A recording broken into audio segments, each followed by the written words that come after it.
Amém, irmãos? Livro do Êxodo, capítulo 3. Aleluia. Deus quer falar algo especial com alguém aqui. Quero louvar a Deus pela vida da autoridade, o prefeito, sua digníssima esposa, ele me cumprimentou aqui. Obrigado pela honra e todas as autoridades presentes. O Senhor está no melhor lugar, vocês estão no melhor lugar. Casa de Deus.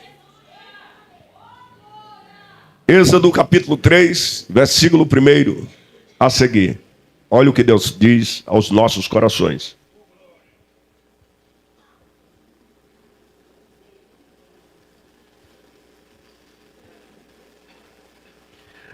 Moisés estava a apacentar o rebanho do seu sogro Jetro, que era sacerdote nas terras de Midian, e ele apacentava o rebanho em Horebe, atrás do deserto, quando lhe apareceu o anjo do Senhor.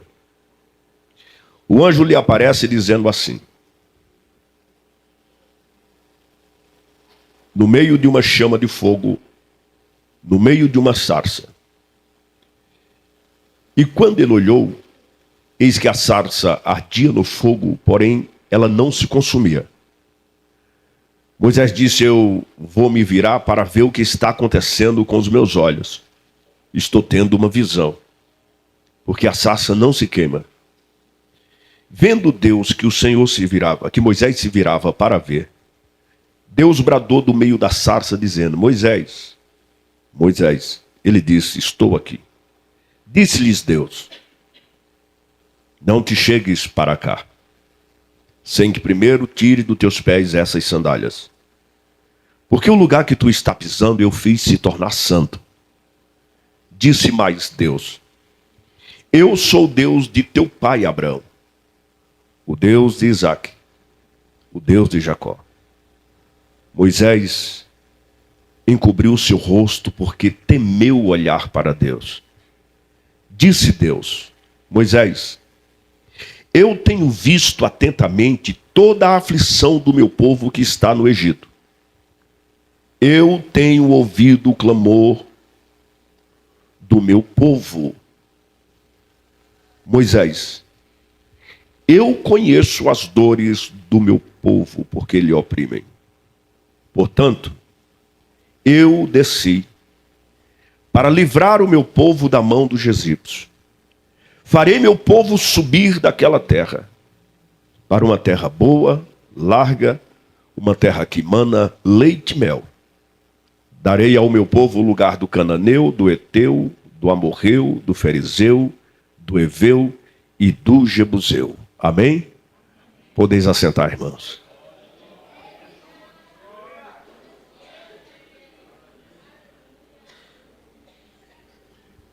Pega na mão de quem está do teu lado, por favor. Sorria para esse crente. Cara feia já basta o diabo que te olhou o dia inteiro. Diga para ele: você está do lado do crente mais abençoado desta cidade. Amém? Deus abençoe vocês. Amados, eu quero falar sobre a revelação de Deus ao servo Moisés. Quando nós lemos o capítulo de número 3 do livro do Êxodo, nós temos um ponto histórico. A história de Moisés, ela sempre me chamou a atenção.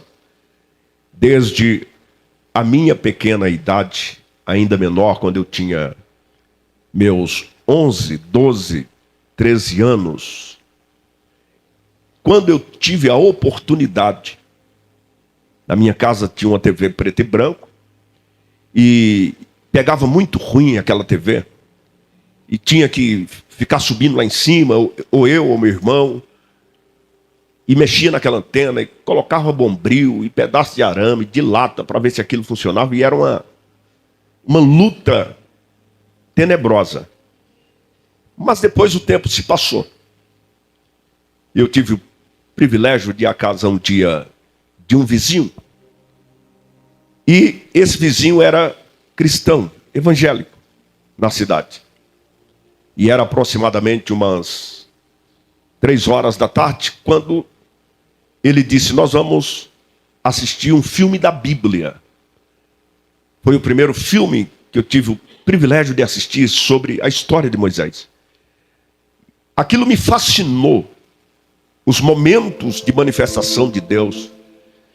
Eu ficava esperando o momento em que Deus iria abrir o mar, o momento da sarça, o momento que aquele cajado seria transformado em uma serpente, os momentos ápice da história. Aquilo roubava a minha atenção, como de todos que assistiam, e até hoje assisto os filmes bíblicos. Essa história sempre mexeu ao meu coração.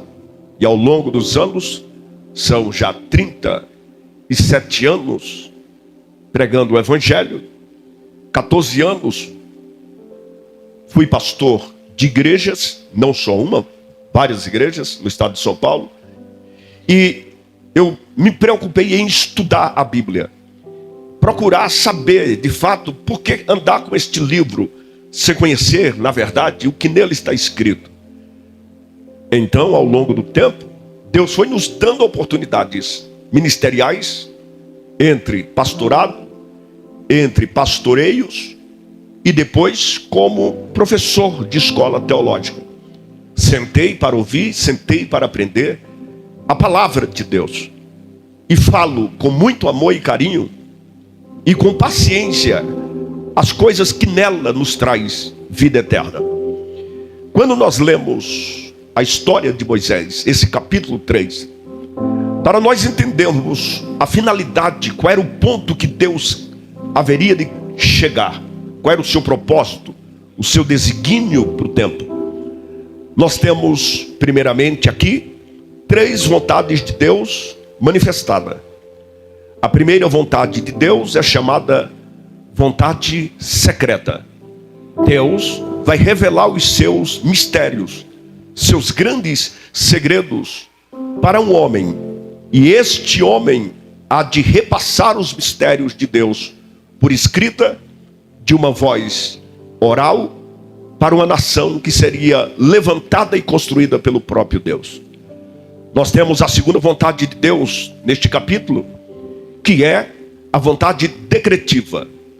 É quando Deus assume o controle de toda a situação, as questões que o tempo passou por estes dias de Moisés. Quando falamos da vontade decretiva de Deus, nós falamos de suas ordenanças. Deus manda, Deus não é mandado. Deus determina, Deus não recebe ordem para ser determinado. Deus faz, Deus não aceita ninguém lhe dizer faça. Ele diz: eu mato, eu faço viver, eu firo, eu faço sarar. E para Isaías, ele foi bem claro quando ele disse: ainda que houvesse dias, eu sou, operando eu. Quem impedirá? Este é o Deus que está nessa vigília conosco. Quem crer, diga glória a Jesus. Está aqui. Este é o nosso Deus. A terceira vontade de Deus é chamada vontade revelada. É quando Deus resolve tirar o que está em secreto, e com amor e carinho Ele pega o que é decretado e repassa para um homem, para uma mulher, para um povo, para alguém que será líder, para um futuro líder. Ele resolve manifestar.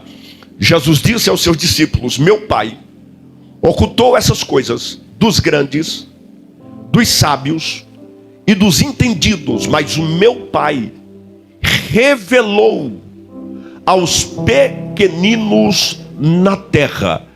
Um grande doutor, um grande cientista, um grande sábio, no culto como este aqui, fica perdido, como diz o nordestino, perdidinho da Silva, não sabe o que está acontecendo. Mas nós, a geração que foi escolhida por Ele, sabemos qual é a sua vontade. Nessa chama toda, no meio deste grande mover do Espírito, isto produz fruto, produz vida, produz unidade com a igreja. Preste atenção. Você só entende esse capítulo 3 quando você começa um contexto em Gênesis capítulo 12.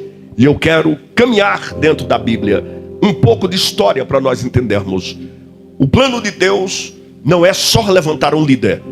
O plano de Deus é levantar primeiro um povo, e para guiar este povo, aí sim, em segundo, vem o plano da liderança.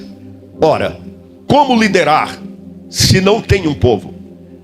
Para você ser um povo, você precisa de um contingente, de uma explosão demográfica, de um grande ou de uma grande desenvolvimento orgânico, para em seguida ter um líder que venha reger, ensinar, o admoestar, corrigir e ser um exemplo para este povo.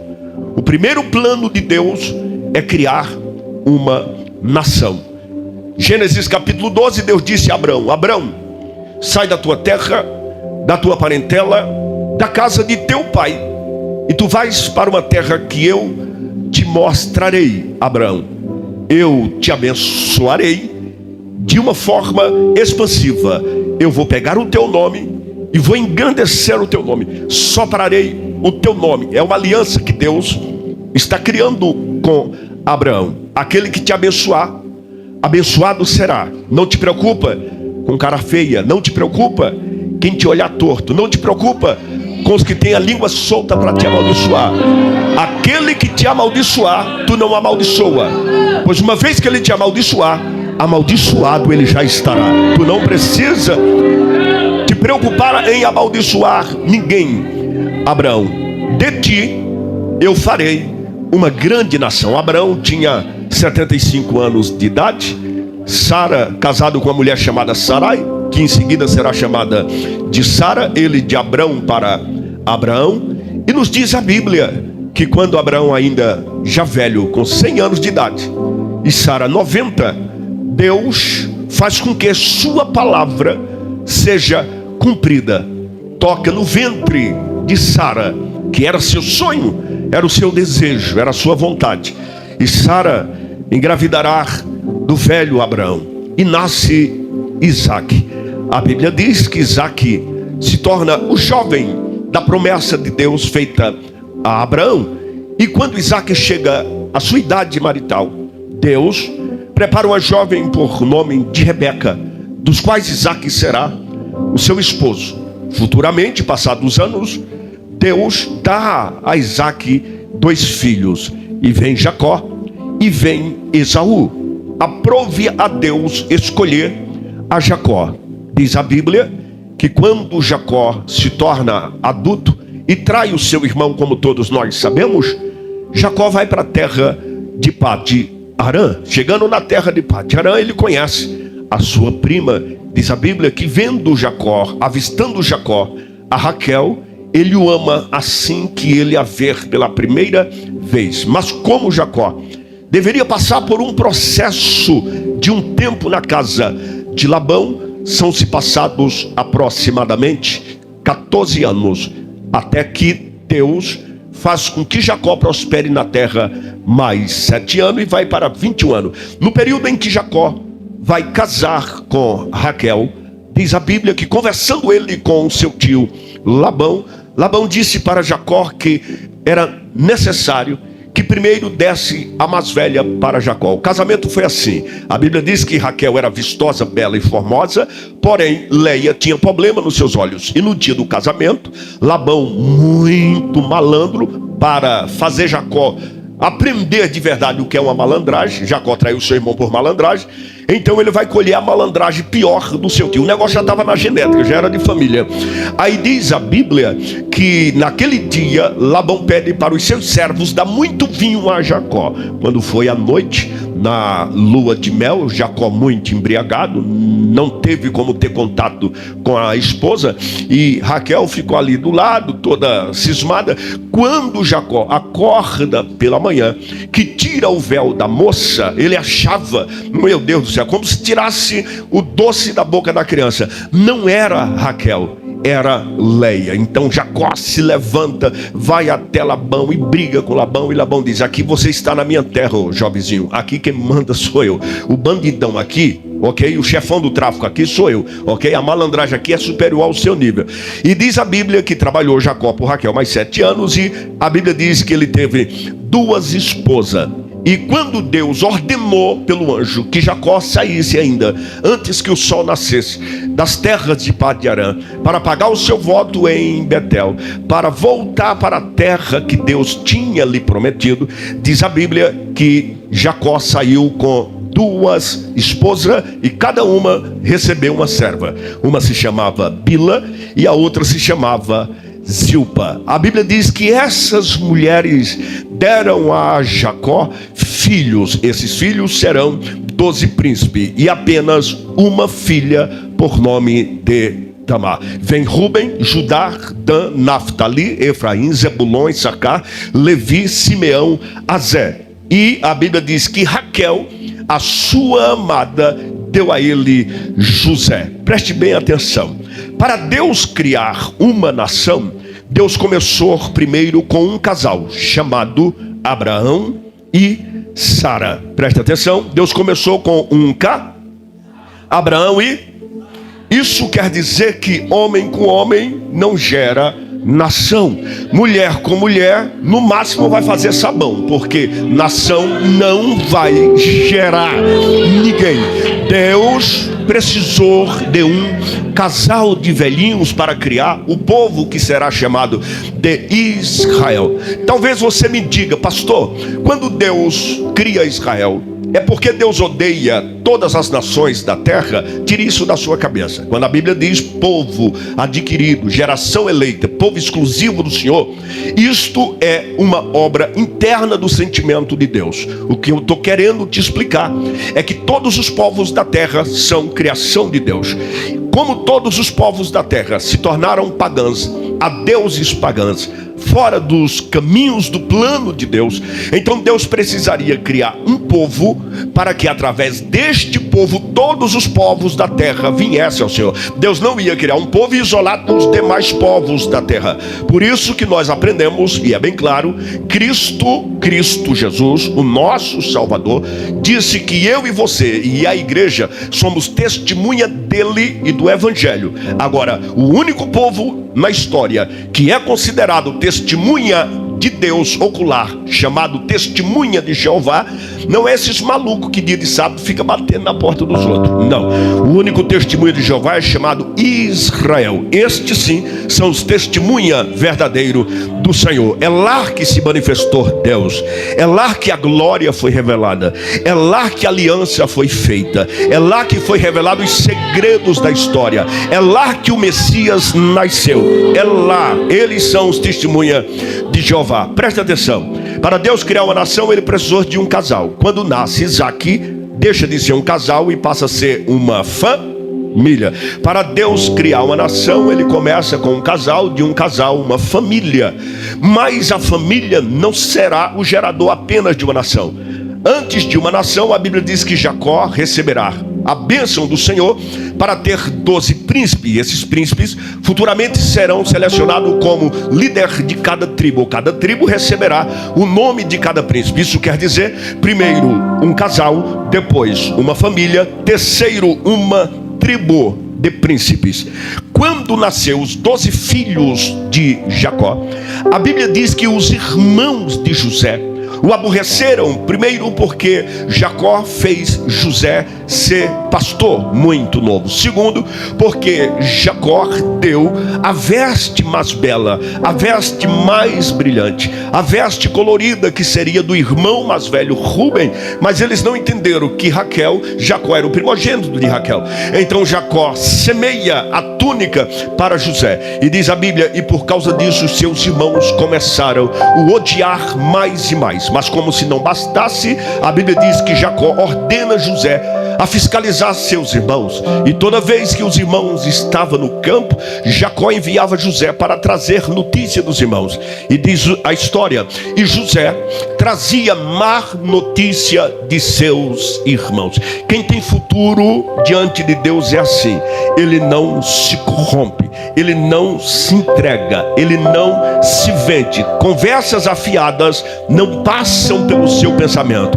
Todas as ideias erradas dos irmãos de José, ele trazia durante a tarde e codificava ao seu pai. José cresce a moral diante de Jacó.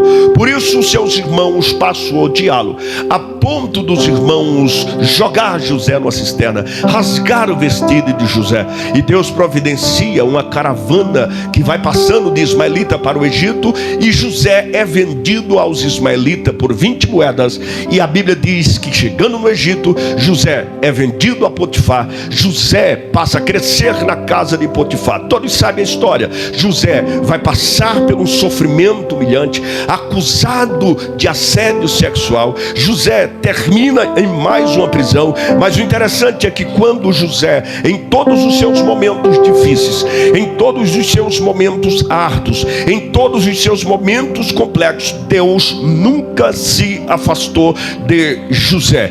José entra na prisão, Deus entra com José dentro da prisão. Pega na mão desse crente que está do teu lado, diga para ele: descansa a tua mente, irmão. Diga: toma água bem gelada na tua casa. Deus está cuidando da tua vida, Deus está cuidando da tua família, Deus está cuidando do teu futuro, Deus está cuidando dos teus passos. Nenhum mal chegará a te atingir.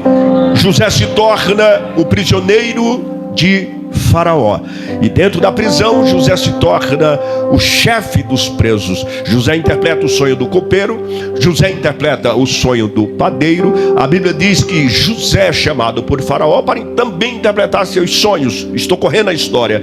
E diz a Bíblia que uma vez que José interpreta os sonhos de Faraó, Faraó sonhou com 7 vacas magras devorando 7 vacas gordas, 7 espigas fartas e cheias devorando 7 espigas secas, farta. Olha, preste bem atenção. Isso quer dizer que naquele momento Deus não se afastou de José por nenhum segundo nem milésimo. Quando José sai da prisão e vai para a casa de Faraó e interpreta o sonho de Faraó, haverá 7 anos de fartura, haverá 7 anos de seca, de fome, de praga, de peste. A fome chega lá em Canaã. Diz a Bíblia que José é eleito governador na terra do Egito. Eu tenho uma novidade a contar aqui para vocês. Segundo os historiadores, diz que Faraó tinha ganhado um prêmio naquele ano. Era um presente especial, e o presente seria um trono, e aquele trono não coube à cintura de Faraó. Suas medidas o incomodava, até que Faraó, quando coloca o anel no dedo de José, determina que o nome dele seja Zefat-Paneia, Salvador do mundo, e todo o Egito o proclame como novo governador. Preste atenção: no Egito José será o primeiro, o único e o último governador. O Egito nunca teve antes. Sabe o que Deus manda te dizer? O que Deus vai fazer na tua vida, tu nunca imaginou, tu nunca pensou nisso aí. Ninguém nunca será como você, nem antes, nem durante, nem depois que você for recolhido por Deus. O teu chamado, levante a sua mão direita para o céu, não será igual ao de ninguém. Ninguém terá a tua voz, ninguém terá a tua unção, ninguém terá a tua graça, ninguém terá a tua sabedoria, ninguém terá o teu conhecimento, ninguém terá a autoridade que Deus vai te dar. Se tu acredita, levante essa voz para o alto e dá 2 gritos de glória ao nome do Eterno, que Ele merece ouvir tua voz.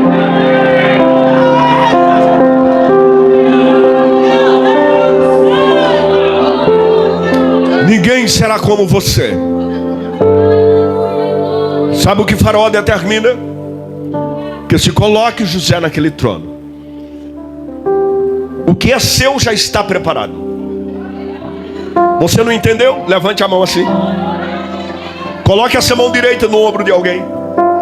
Diga para esse crente: o que é seu, outra pessoa não pode sentar. Diga: tem a sua medida, tem o seu tamanho, já parece até com você. É seu. Se entendeu, faz barulho. É seu.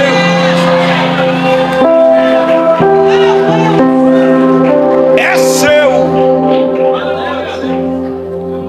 Antes de José morrer, José reuniu-se com seus irmãos e disse aos seus irmãos: olha, quando Deus cumprir a promessa que fez aos nossos pais, principalmente Abraão, Isaque e Jacó, que levaria um povo para a terra prometida, me façam um favor.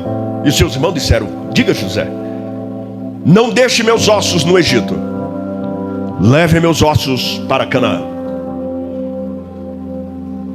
No Egito vai ficar o cabelo, no Egito vai ficar as unhas, no Egito vai ficar a pele, no Egito vai ficar calçados, no Egito vai ficar roupa. Ele disse: meus ossos não, meus ossos vocês carregam. A Bíblia diz que quando Jacó desceu para o Egito, Jacó desceu com 66 almas para o Egito. Vamos lá. Primeiro Deus começou com Abraão e Sara. Depois Deus vem com Isaac e cria uma família. Terceiro, Deus cria 12 príncipes, uma tribo. Quando a fome chega em Canaã, que eles descem para o Egito a pedido de José a Faraó, para que sua família não pereça de fome, a Bíblia diz que Jacó desceu com 66 almas. Você não está entendendo onde eu vou chegar, calma aí. Para Deus fazer muito, Deus não precisa do muito que você tem. Isto é imbecilidade racional. Para Deus criar grandes coisas, Ele precisa de pequenos detalhes, que a Ele oferece algo que Ele se importa, ok? Deus só precisou de 66 almas. Passarão 3 faraós, até que, segundo alguns historiadores, diz que chega-se o tempo de Ramsés II. Quando 66 almas chegaram no Egito, Deus vai esperar 4 centenários. Quantos centenários? Isso quer dizer 400 anos. A bênção de Deus foi tão grande sobre essas 66 almas. Diz a Bíblia que Faraó, no tempo de José, quando sua família chegou, disse para José: pega este povo, tua família, e leva para a terra de Gósen. Gósen é o leste do Egito. José perguntou: por qual motivo? E disse Faraó: porque nós trabalhamos com gado, nós não trabalhamos com ovelha. Queremos quem trabalha com ovelhas longe. Então eles desceram para o lugar mais árido, para o lugar mais seco, para o lugar de menos umidade de solo. Mas quando eles pisaram em Gósen, o que era maldição de solo sai. O lugar que não chovia passa a chover. O lugar que não tinha água passa a ter água. Eu quero dizer para você que não há lugar ruim para quem tem chamado. Está ouvindo? Não há lugar ruim para quem é escolhido de Deus. Não é o lugar que vai fazer teu nome, é você que vai fazer o nome naquele lugar. É Deus na tua vida.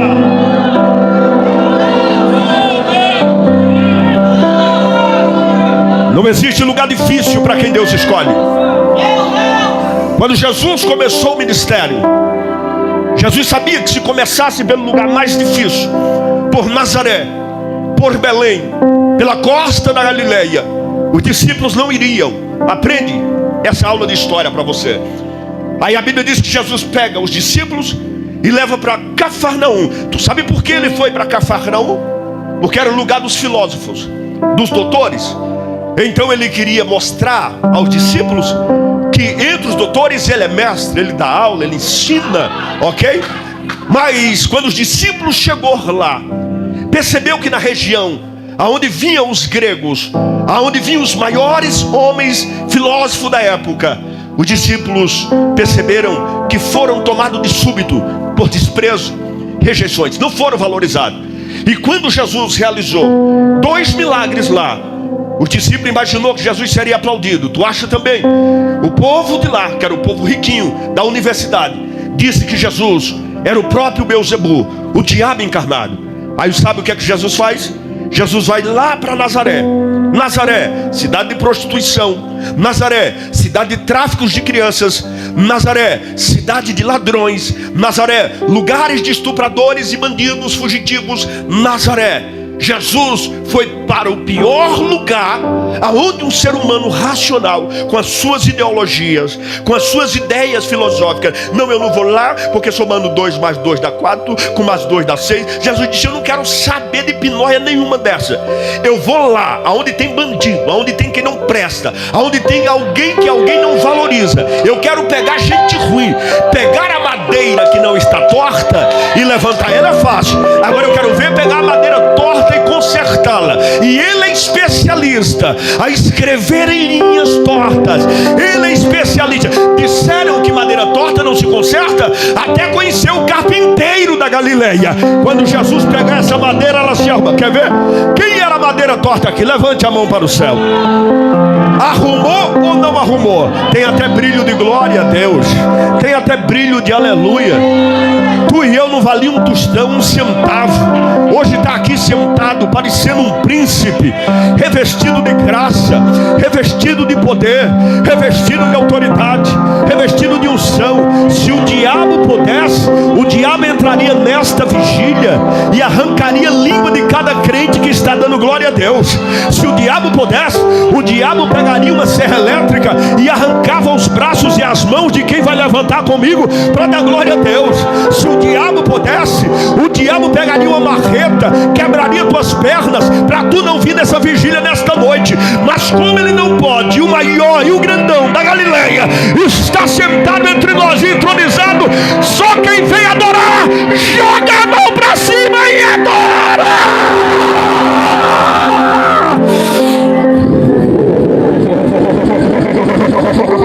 Quem tem glória dá glórias, quem tem aleluia.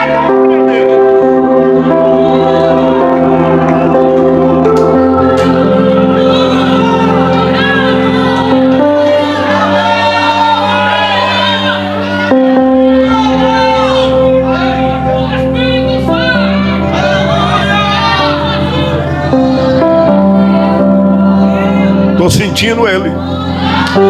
Quem sente ele? Posso pregar? Posso pregar? Cabe mais um pouquinho aí. Vamos lá. 400 anos se passam. Olha para mim. Só de homens nesses 400 anos, mais de 1.600.000 homens, sem contar mulheres, jovens, adolescentes e crianças. Aquilo passa de 3 milhões de pessoas. Para quem começou com um casal, aquilo parecia um mar de gente. Só que quando eles cresceram, se tornaram um povo, não se tornou uma nação. Qual a diferença de um povo para uma nação? O povo não tem regra. Povos não têm lei. Povos não têm cultura. Quando Deus fizer deles uma nação, perceba que primeiro Deus vai no Monte Sinai reger leis. Isso pode, isso não pode. Isso deve, isso não deve. Isto me agrada, isso não me agrada. Isso eu quero, isso eu não quero, ok? Olhe para mim.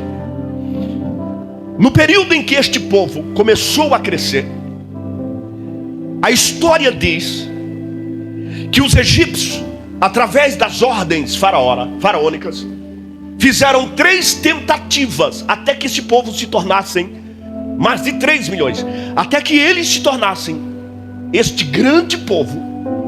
3 coisas os faraós fizeram. Quando você lê acerca da mortandade das crianças, ali é a terceira coisa. Segundo os eruditos, diz que naqueles anos, os sábios do Egito, o Egito é o berço da ciência mundial, da tecnologia inicial, da medicina antiga, é o Egito. Nada do que vemos hoje que já não houve ou esteve no Egito. Eram de forma mais bruta, mas existia lá no Egito. Eles tentaram pegar o mel branco, o mel egípcio, e este mel era inserido nas mulheres escravas. Por que faziam isso? para que uma vez que seus maridos tivessem relações com elas, elas não viessem engravidar. Mas isso não impediu gravidez. Com mel ou sem mel, elas engravidavam. A segunda tentativa de Faraó, olhe para mim. Eu conheço o Nilo. Eu estive no rio Nilo. Eu vi crocodilos de 8 metros de comprimento. Tu sabe o que tu vê? Uma besta gigantesca, com a boca que é maior do que os meus braços abertos. Faraó tinha turbinado o Nilo naquele ano, com mais de 12 mil alligators. Olhe para mim. As fezes dos crocodilos eram tiradas. Havia um depositário que cercavam suas fezes e era enxertado nas mulheres escravas, para que bactérias infecciosas matassem elas aos poucos. Tudo isso para elas não engravidarem. Isso aqui é real. Real. Mas elas simplesmente se lavavam, se banhavam, e nenhuma bactéria produzia efeito nelas. Cumpria-se Gênesis 12. Uma vez que Deus te abençoou, uma vez que Deus colocou as mãos na tua cabeça, não tem demônio capaz de impedir o futuro da tua vida. Tu não nasceste para perder. Tu não és um zero à esquerda. Tu não és um Zé Ninguém, como tu anda dizendo por aí. Tu és uma pérola das safras, das pérolas divinas, que Deus olhou na eternidade e disse: essa é minha, esse é meu, e vai gerar. Ninguém vai impedir o que eu quero que nasça. Vai nascer. Não impediu.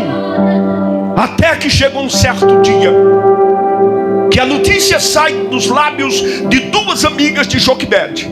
Para quem não sabe, Joquebede era parteira entre as escravas. E Joquebede tinha 2 amigas egípcias.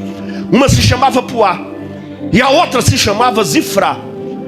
A notícia sai para as parteiras que uma vez que essas mulheres tivessem dando à luz, se fosse menina, deixai viver. Se fosse menino, matai. Vou te explicar qual mentalidade diabólica é essa aí. Primeiro ponto: uma vez que está nascendo só menino, menino, menino, menino entre as escravas, a ideia do conselho de Faraó é que esses meninos se tornarão homens. E uma vez se tornando um exército de homens, futuramente não se dobrarão às forças egípcias. Não, porque até então Faraó só tem 600 carros, que para a época era assustador, aqueles carros com rodas de ferro. Porém o povo do leste está crescendo. Ora, qual é a notícia? A pesquisa da época, o IBGE da época, porque o tal de pesquisa foi criado também dentro do Egito. Na época, a Bíblia diz que os anciões comunicam a Faraó que as mulheres hebreias só dá luz a macho. Então ele pergunta: e as mulheres egípcias? Só dá luz a fêmea. Ué, então tem alguma coisa errada. Eu, Faraó, vou impedir que nasça esses meninos. O que é que ele ordena? Diz às parteiras que quando essas pestes, é isso que ele dizia, essas pragas tiverem dando à luz, se for menina, deixa viver. É eu, Faraó, que determino. Para quem não sabe, Faraó era considerado o deus egípcio humano. Se for menino, mate-o. Sabe qual era a forma que matava? Pegava o menino, juntava os nascidos do dia, chegava no Nilo e jogaria para os crocodilos. Quando não jogava, se é menino, quebra o pescoço. Você já viu uma maldade pior do que essa? Eu acho que se alguém faz mal à criança hoje, já aprendeu com ele lá atrás. Porque o bicho era um tirano. Era choro, pranto, a agonia. Não é eu que estou dizendo. Na leitura que eu fiz, eu vou chegar lá. O próprio Deus disse que era só choro, dor, pranto. Tu sabe o que é a pessoa viver aflita? Aflição é quando você não tem mais certeza daquilo que você tinha certeza que seria seu. E de repente vem alguém, toma, tira da sua mão. Aí você fica aflito. A aflição é quando aquilo está sobre o seu poder, mas você não tem condições maior do que o adversário que vai tomar e vai zombar de você. Aí você fica em aflição. Assim eram as mulheres escravas. Só que quanto mais o choro delas gotejava no solo, isso acionava Deus. Os céus não vai se silenciar ao teu respeito. Quando você pensar que Deus está em silêncio, Ele apenas está dando um tempo chamado tempo recreativo na tua vida. Ele está moldando o teu caráter. Ele está preparando o teu psique para o que há de vir amanhã. Isso quer dizer que tem uns que recebem mais rápido, porque se preparou mais rápido. Tem outros que parece que demora, mas não é Deus que demora. É que se Deus te der o que você quer fora de tempo, você vai jogar fora. Você não vai segurar. E Deus não quer te ver as mínguas, batendo a cabeça na parede, chamando o pastor no escritório, apertando o pastor e dizendo: por que Deus não me responde? Por que é que Deus deu para fulano e não deu para mim? Não. Paulo disse aos Romanos capítulo 5: porque a tribulação, ela produz paciência, e a paciência vai te dar experiência, e a experiência te dará esperança. Tribulação são lutas diárias.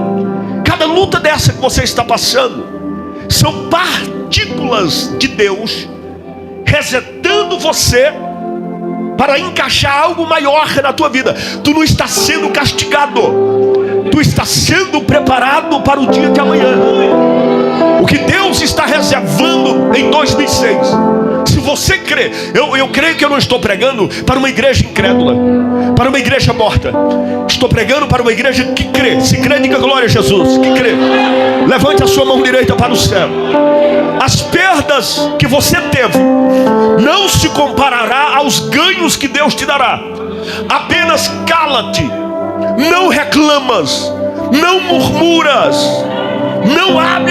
Entra no teu quarto, como disse Jesus, fecha a porta, dobra teus dois joelhos, fala com teu pai em secreto, porque em secreto ele vai responder às tuas orações. Aquilo que os olhos não viram, aquilo que os ouvidos ainda não ouviu, nem algo algum desceu ao coração de homem, são coisas que Deus está preparando para você. Prepare a tua mesa, prepara talheres novos, prepara taças novas e pratos novos. Compre uma toalha branca, pois um grande culto de ação de graça vai ser gerado dentro da tua casa. Só dá glória a Deus e adora quem recebe. Se você puder, dê um abraço em quem está do seu lado. Diga para esse crente: Deus não está te castigando, Deus está te preparando para algo melhor. Dias melhores virão, dias melhores virão. O tempo de cantar está chegando na tua casa. Somente como no Citel, aquelanto que ela vai. O tempo de cantar está chegando na tua casa. Se tu é pentecostal, pode fazer barulho. O anjo está andando no meio da congregação. Recebe esta palavra profética agora.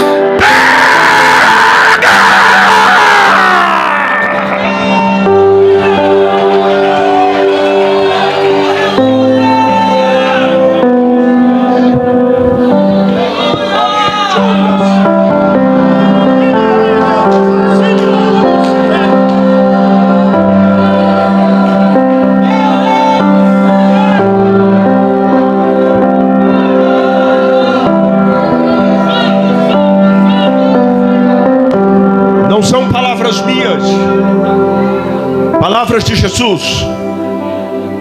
Evangelho segundo escreveu João, capítulo 16. A mulher, quando está para dar à luz, devido às dores e às contrações que lhe incomodam, com tanta veemência, lhe faz ela chorar de tanta tristeza. Jesus está falando de um momento de dor e aflição.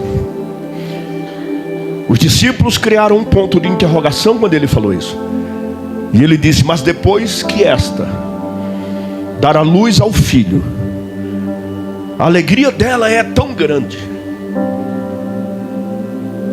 que ela não se lembra mais. Ele não disse vai quase lembrar, ele disse não se lembra mais das dores que um dia lhe importunou severamente. Aí ele disse: eu vou para o Pai preparar lugar para vocês, e eu voltarei, e quando eu voltar, ele disse, levarei vocês para estarem comigo, e a vossa alegria ninguém, ele disse, ninguém nunca mais vai tirar.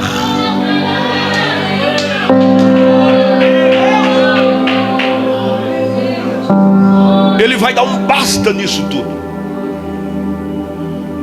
Olhe para mim. Alguém avisa a Joquebede que tem cheiro de morte rodando a casa.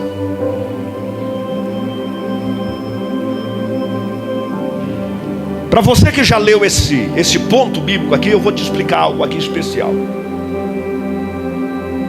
Joquebede vai engravidar no período em que é proibido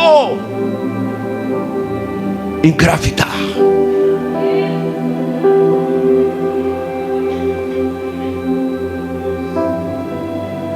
Sempre em toda a história tem um crente maluco, uma crente maluca. Tem uma Débora, tem uma Jael, tem uma Miriam e tem uma Joquebede. A história diz que, por dúvida, Faraó liberava as cevadas para serem tratadas, e preparada o sumo. Quer dizer, segundo os historiadores contam que Faraó liberava cerveja no final de cada etapa de trabalho para os escravos. Quando eles saíam, tinham que se embriagar ou morriam, a ponto de chegarem em casa e não terem mais condições de deitarem com suas mulheres. Tu acha que o diabo é sujo? Então tu não conheceu o Faraó.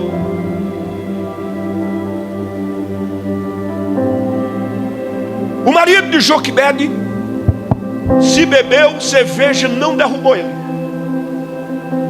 Aí aquilo virou Viagra nele. Foi pra cima. Oxe, é marido e mulher, ninguém mete a colher, é dele. Joquebede olha para quem está do teu lado e diga: no período que era proibido engravidar. Agora diga para esse crente, fala para dois crentes: quem é o homem para impedir o plano de Deus?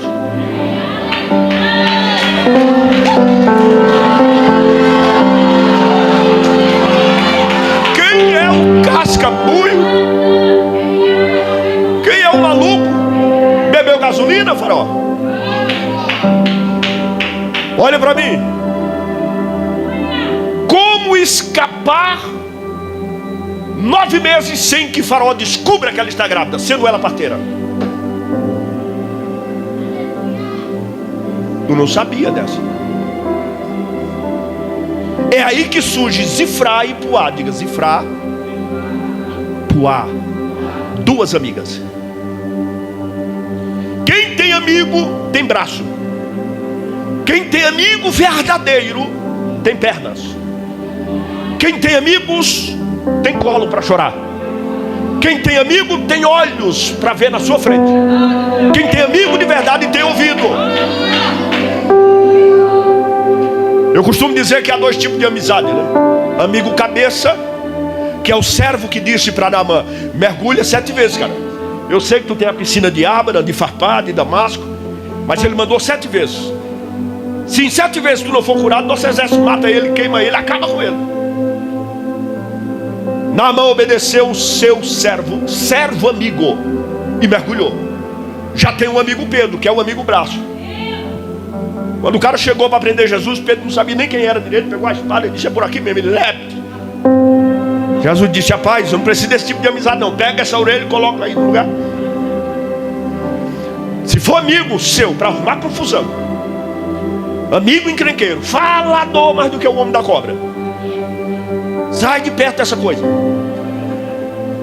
Fala demais, murmura de tudo, nada está bem para essa peste, reclama até das luzes que nunca saiu daqui para ir na casa dele. Esse tipo de amizade não te serve. Olhe para mim, se o amigo não soma para tu subir, então esse tipo de amigo não te serve. Se o amigo não tem folhas com águas para te oferecer, esse tipo de amigo não te serve. Se o amigo não tem chave para te abrir porta, esse tipo de amigo não te serve. Você é só colega, ok? E nesta vida, amigos verdadeiros, você vai ter 2 ou 3. O que passar disso aí fica de zóio, sempre suspenso.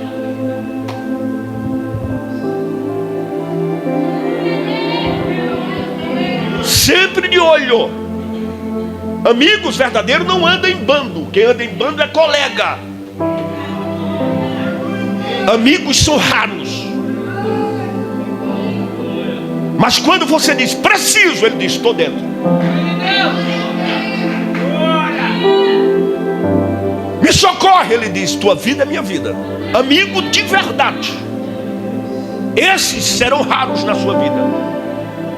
Zifra e Puá será a chave mestre para guardar Joquebede. Amiga, nós não estamos grávidas, mas tu tá, nós vamos te esconder. Segura aí. Quando ela dar à luz, olhe para mim, como guardar um bebê 3 meses? Blindagem. Se tu não tem um amigo que te blinda, manda ele procurar um concreto para traçar na enxada. Se tu tem um amigo que diz que é amigo, mas não te guarda,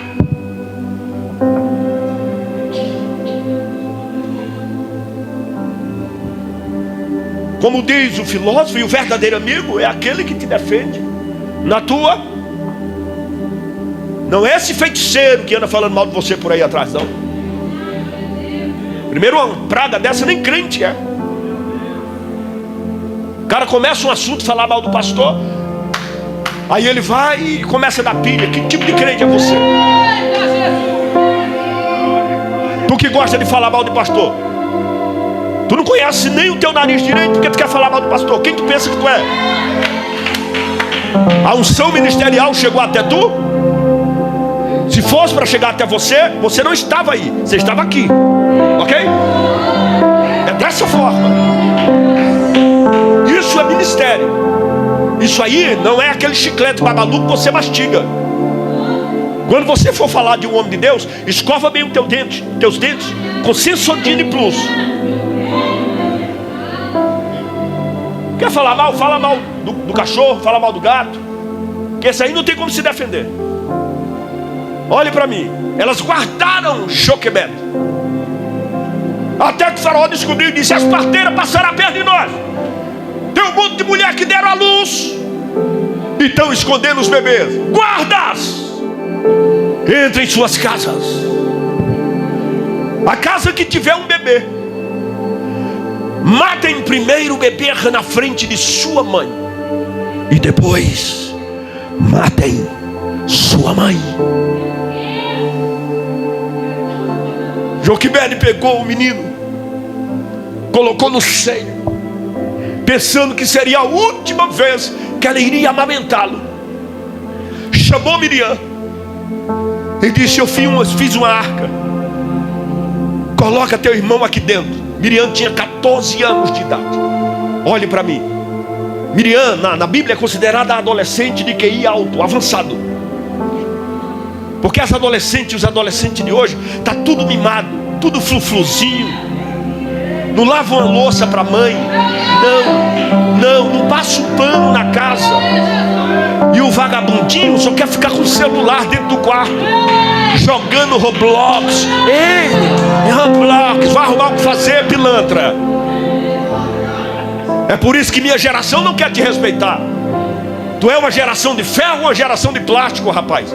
Honra teu pai, honra tua mãe, tá? Para de jogar a toalha na cama. Pega a tua roupa, vai pôr lá na máquina. Não precisa ela mandar. Tua mãe não é tua escrava não, ô cebolinha. Só quem pode dar glória, dá um glória a Deus.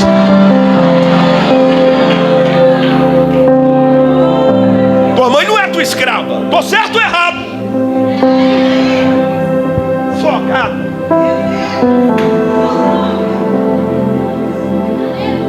Quer pagar de Mauricinho, de Patricinha, rapaz?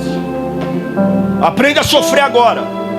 Senão a vida te ensina lá fora, na faculdade, na universidade. E lá não vai estar pai, não vai estar mãe.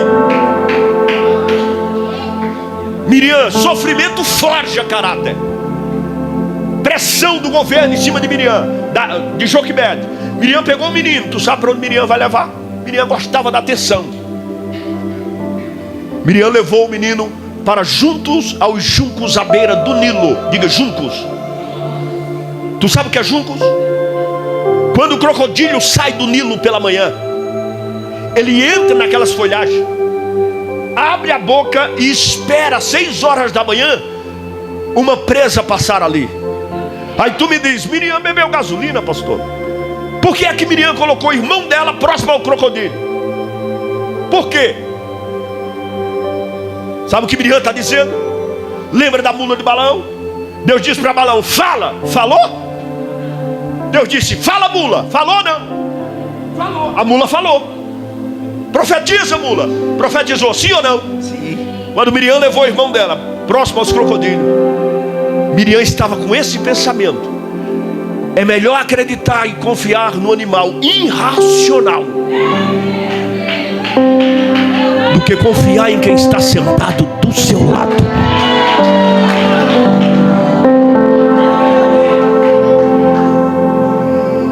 O teu gato não te trai, o teu pitbull não te trai, o teu rottweiler não te trai. Não se vende por dinheiro. Mas pessoas que tu abriu a tua casa, tu confiou tanto que levou até o quarto da tua intimidade, teu e da tua esposa. É esse aí que virou as costas para você e saiu falando mal de você para todo mundo. Quando ela dobrou o joelho e disse, Deus, fecha a boca do bicho. O bicho fechou. Fechou. O horário do banho da princesa é 7 horas da manhã. 6, 7 horas da manhã. Quando a princesa vai tomar banho, o anjo cutucou o menino no cesto e disse, bebê, quem não chora não mama. Grita.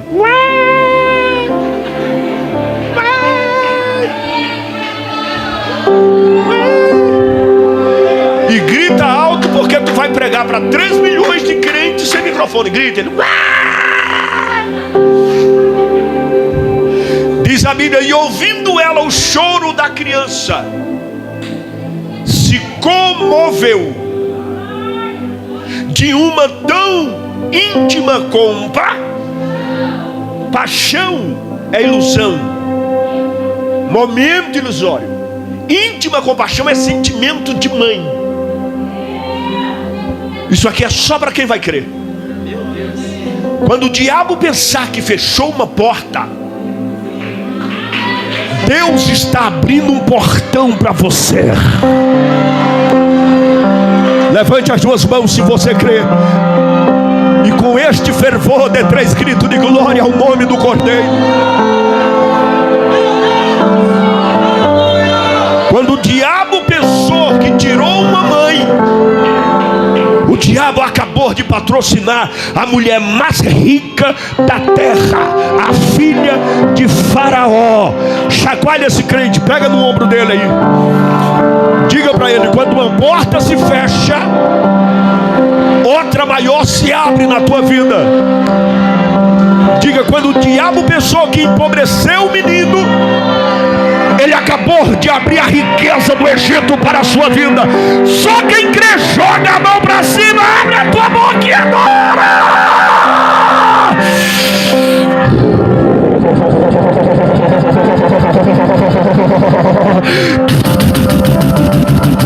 Quem tem glória dá glória, quem tem aleluia dá aleluia. Esse é Deus.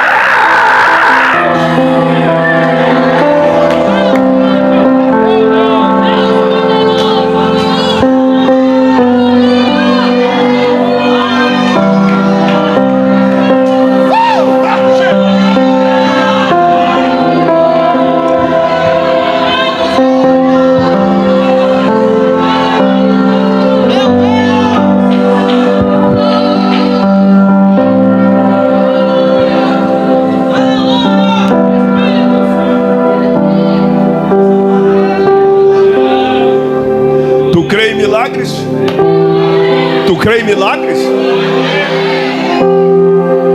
E disse a princesa às suas servas: a criança muito chora.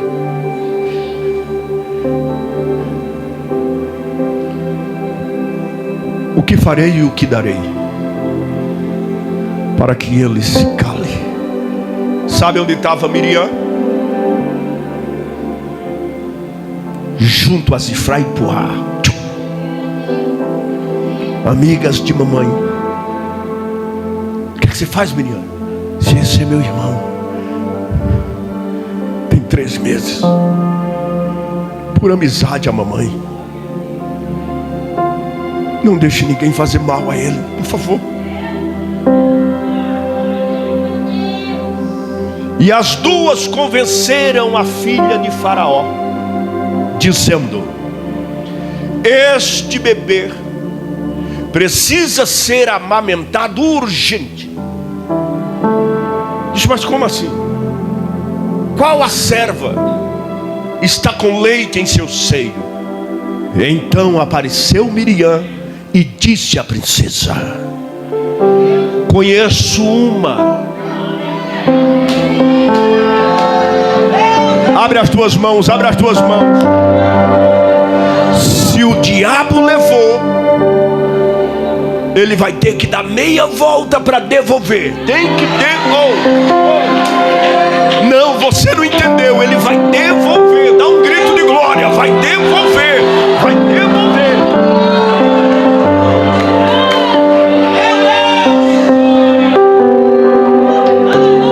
Levou o menino. Mamãe, que foi, Miriam? Mamãe, que foi, Miriam? Meu filho morreu, Miriam. Disse: mamãe. A princesa adotou como filho. Adotou como filho. Mandou os soldados vir à porta de casa para guardar o menino e ter certeza que nenhum mal sucederá a ele. A senhora vai amamentá-lo. Mas eu convenci a princesa, e a princesa convenceu o Faraó a salariar a senhora. Não, você não está entendendo.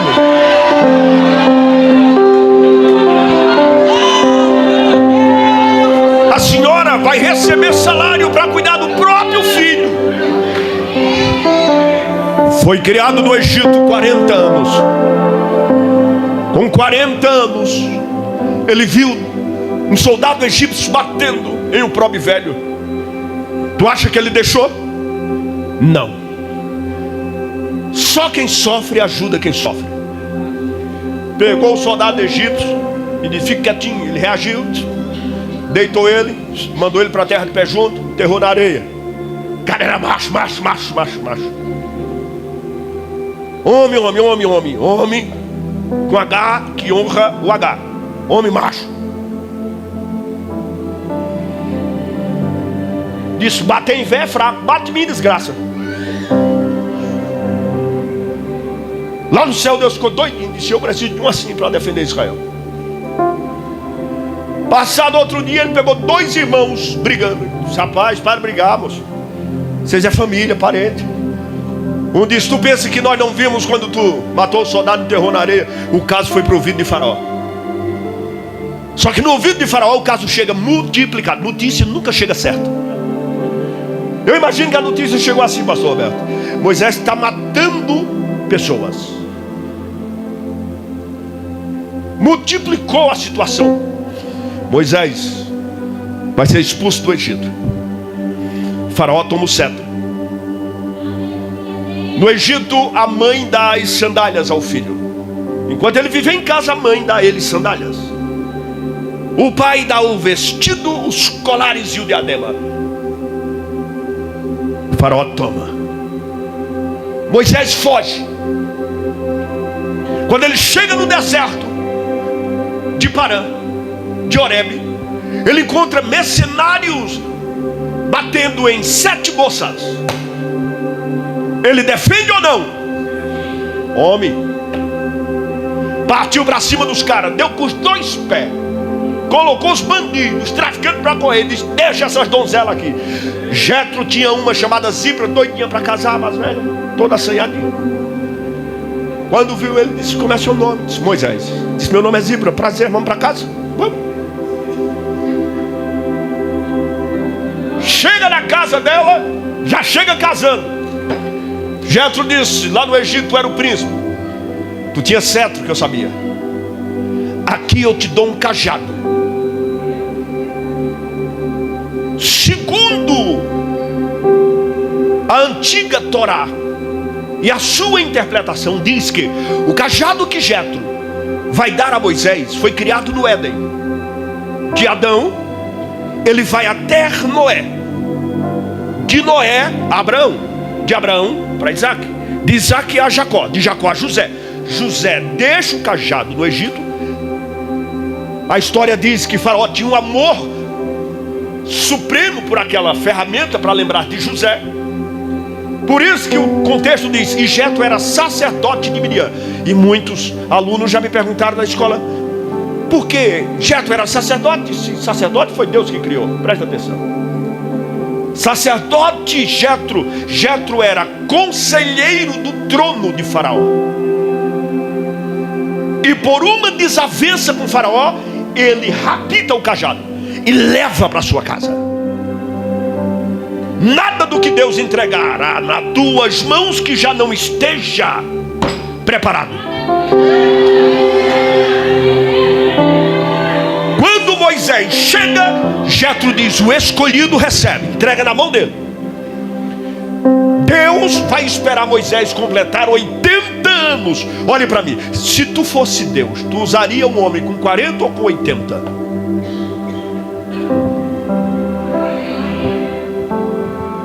Por que é que Deus espera ele envelhecer? Como eu disse no início da mensagem, existem pessoas que em 3 dias se arrependem, se consertam, voltam tudo ao normal e Deus diz: toca o barco. Existem outras que carregam ressentimentos. Quando ele faz 80 anos, no lugar de gente, Jetro diz: vai cuidar de ovelha. 80 anos, descendo do monte. Quando ele era novo, as ovelhas o seguiam. Como ele está velho, ele guia. Então ele está na retaguarda. Elas ouvem a sua voz, entende, conhece e obedece. Ele diz: descendo, elas mé. Subindo, elas mé. Olha a pirambeira, elas mé. A ovelha conhece a voz do seu pai.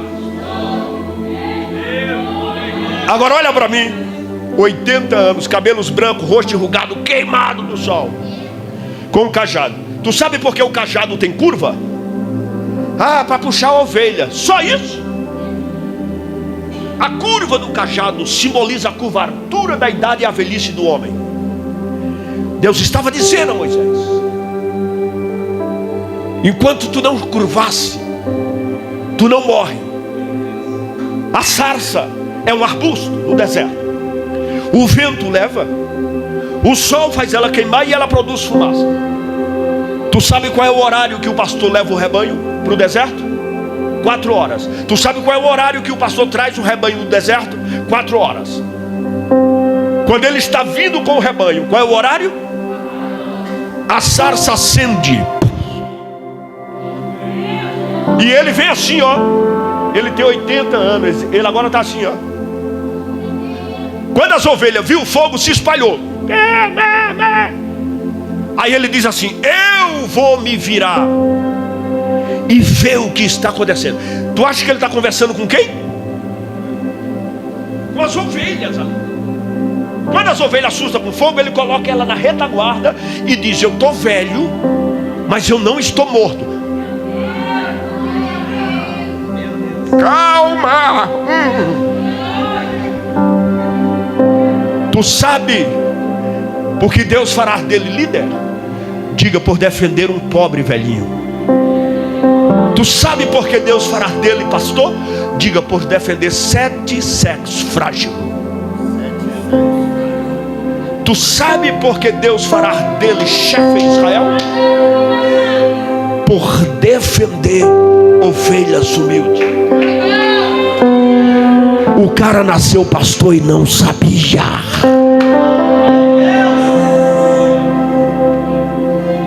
Deus disse: tira a sandália dos pés, Moisés. Tu quer saber por que Deus mandou ele tirar a sandália dos pés? Quem sabe? Porque a sandália é o quê? Do Egito? Não.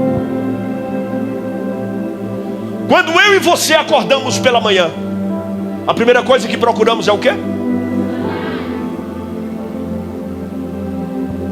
Todos os dias que ele acordava pela manhã, 40 anos, eu disse: quem deu a sandália a ele? A sua mãe. Quando ele lembrava da mãe, ele lembrava de quem o traiu. Quando ele, guarda isso aqui, ó. Quando ele lembrava da mãe, ele lembrava dos caras que fez a covinha dele para Faraó expulsá-lo de lá. Então no coração de um homem desse tem o quê? Vingança, ódio, raiva, ira. Por isso que demorou 40 anos. E Deus é assim: se precisar demorar 100, ele demora até você mudar. Deus está dizendo assim: enquanto o passado estiver vivo dentro de você, eu não farei coisas novas. Tira a sandália. Tira. Pega na mão desse crente aí agora. Diga para ele: esquece quem te feriu. Diga: esquece quem te machucou. Esquece de quem falou mal de você. Eu vou mais longe. Diga bem alto: não gasta saliva com gente de baixo calão. Não gasta.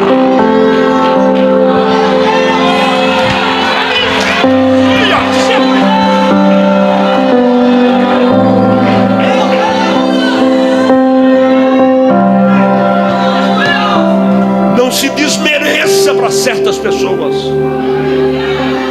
Respeite a você mesmo. Ergue essa cabeça. Empina esse nariz ao alto. Não te rebaixa. Se te saudar com a paz do Senhor, amém. Se não te saudar, um favor, faz. Se te abraçar, glória a Deus. Se não te abraçar, livramento de Deus na tua vida. Só quem vem comigo, levante essa mão e dê glória bem alta ao nome do Cordeiro. Se te amarem, glória a Jesus. Se não te amarem, não amaram a Jesus também. Vai se rebaixar para quem? Sai dessa vidinha. Muda de cidade então. Se aqui não dá, outra dá, certo? Mas não fique se humilhando, se desgastando atrás de alguém. Honra o Jesus que tu serve. Se Cafarnaum não quer, Nazaré te quer. E deixa eu voltar na história. O nome de Jesus é conhecido mundialmente como Jesus de Nazaré, a cidade que ninguém queria ir. Deus vai te honrar naquela casa. Levante a mão, eu profetizo aqui. Os tempos das tuas humilhações passaram. Uma nova fase começa na tua vida. Quem não te valorizou vai andar quilômetros para conhecer o que Deus está fazendo no teu chamado. Deus me diz que uma nova história começa a ser escrita ao teu respeito. Eu vejo uma escada de exaltação dentro deste santuário. Eu faço e te levanto como nu, ele me te faz celebre esse que revasso e pronto, tal e pronto, no que mandaste leite, olúvia, serva, uma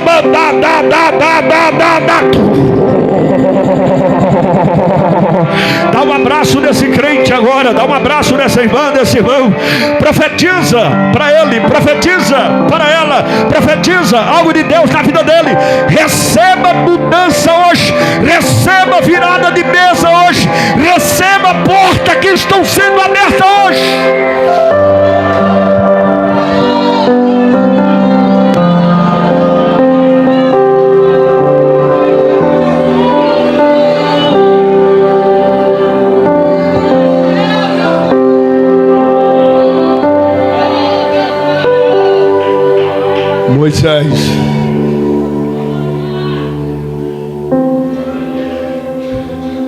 Moisés, olhe para mim. Quando eu e você nascemos, que nossa mãe nos deu a luz, nascemos calçado ou descalço? Deus disse: vem do jeito que tu nasceu, descalço. Deus vai te usar da maneira que tu é. Não imita ninguém. Seja original. Não seja cópia nem réplica. Seja matriz. Vem descalço. Lavar o velhinho, ó, tímido, com medo. Toda unção, ela vem de cima para. Toda restauração é feita de baixo para. Estava todo velhinho. Quando ele pisou descalço, santidade quer dizer trono. Trono revestido de glória. Quando ele pisa, eu imagino eu no lugar dele, pelas pernas,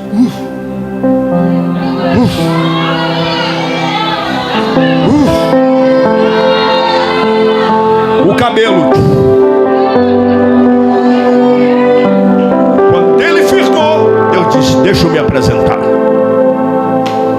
Eu sou Deus de Abraão. Promessa antiga, mas nunca esquecida. Eu sou Deus de I. Promessa concretizada, Isaac. Eu sou Deus de Já. Mesmo que Jacó quebre a aliança, eu tenho a forma para reformá-la no Val de Jaboque.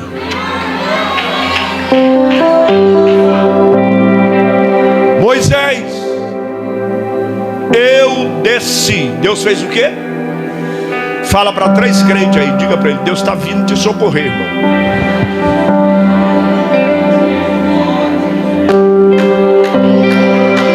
Tem glória a Deus aí ou não?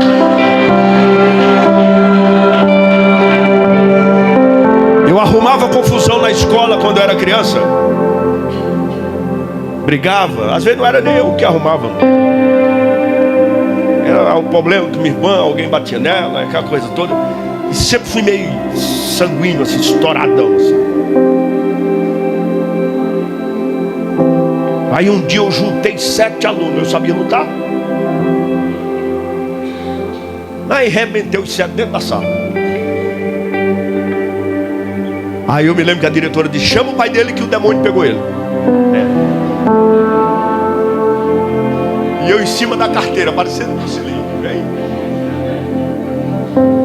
Bater na minha irmã não é fácil, bate em mim então. Vamos lá. Meu pai chegou, olhou assim. Quando ele abriu a porta da sala, eu já tremi. Ele disse: cadê o valentão? Aí minha orelha, fiz igual chave. Juntou eu de orelha assim pra cima. Saiu me arrastando no corredor. E a diretora: não faz isso com o bichinho. Ele disse: quer receber ele de doação para criar? Aqueles velhos bruto antigo, meu filho. Madeira de bater em 10, eu tomei sozinho. Colocou eu dentro do carro, fechou os vidros e a porta. Fiquei da 1 da tarde até as 5, em frente ao local que ele tinha um trabalho. Suado. Aí passava o amigo dele e dizia: tira o bichinho daí, ele vai morrer. Diz que morre essa desgraça. Tá batendo todo mundo na escola, isso é o cão. Tirou eu. Chegou em casa, me deu aquela surra gloriosa. Gloriosa. Chorei.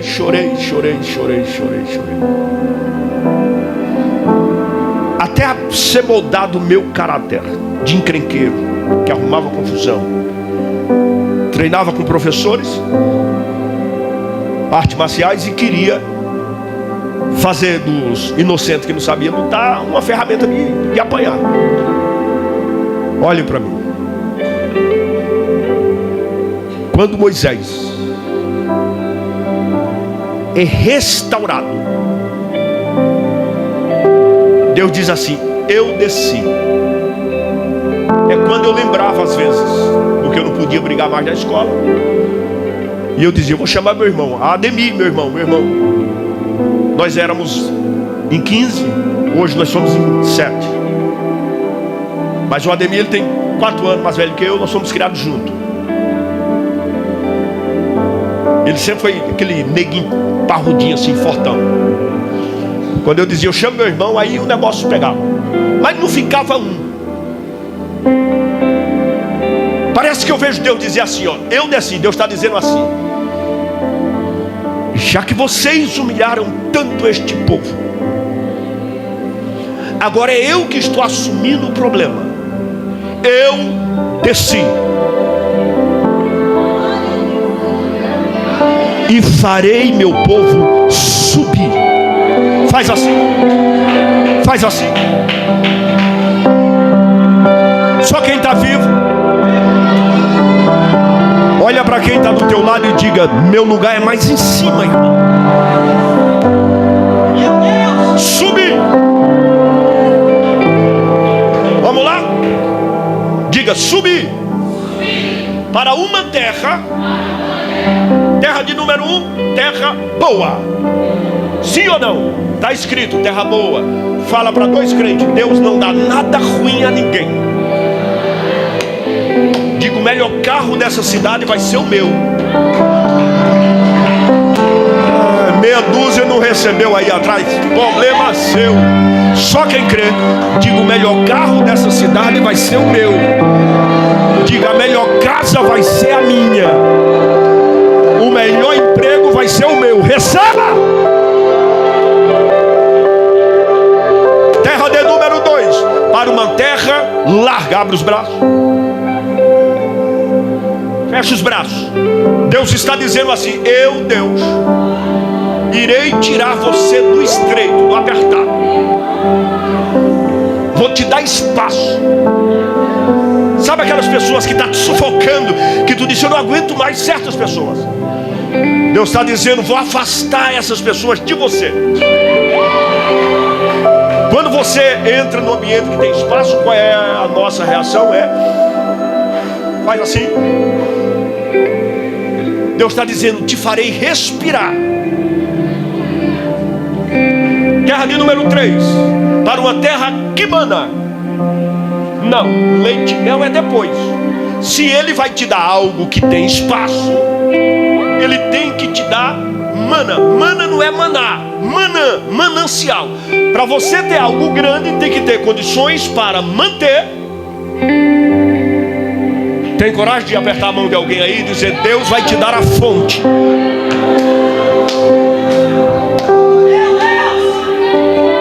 Quem crer, levante as mãos para os céus. Deus vai te dar a fonte, a fonte. Terra de número 4. Terra do leite. Vamos lá? Terra de número 1, terra boa. Terra de número 2, terra larga. Terra de número 3, terra de fonte. Terra de número 4, terra do leite. Leite tem 2 significados na Bíblia. Primeiro, leite quer dizer gordura. Eu cheguei a 119 quilos. Gordura é falta ou sobra? Sobra. Aqui Deus está dizendo: quando eu começar a te abençoar, vou te abençoar até só. Tem glória a Deus aí ou não?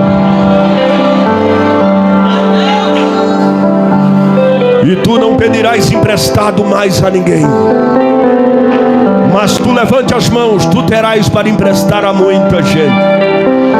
Abençoarei a tua casa, abençoarei os teus filhos, abençoarei o teu campo, abençoarei o teu celeiro, abençoarei o teu gado, abençoarei tuas ovelhas, abençoarei a tua amassadeira, abençoarei as tuas plantações, abençoarei os que te abençoarem, abençoarei na entrada e te abençoarei na saída da cidade. 3 gritos de glória para quem é pentecostal agora.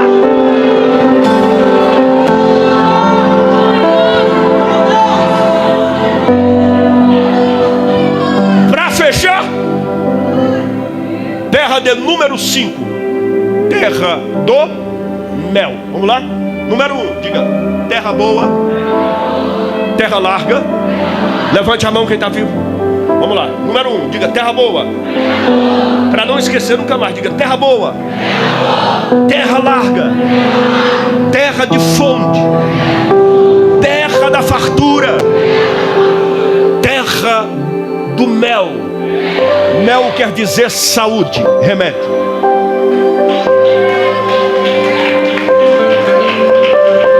Quem crê que Deus dá saúde nessa noite, segura a mão desse crente aí do lado, levante a mão dele para o alto. Quem confia que Deus traz saúde para a tua casa hoje? Quem crê que Deus dá saúde às pernas, aos ossos, aos músculos, aos nervos, à carne, à mente? Quem crê que Deus entra agora na tua sala, vai dando glória na tua cozinha, lá no quintal da tua casa, lá no terraço, glória maior ele merece, lá na varanda,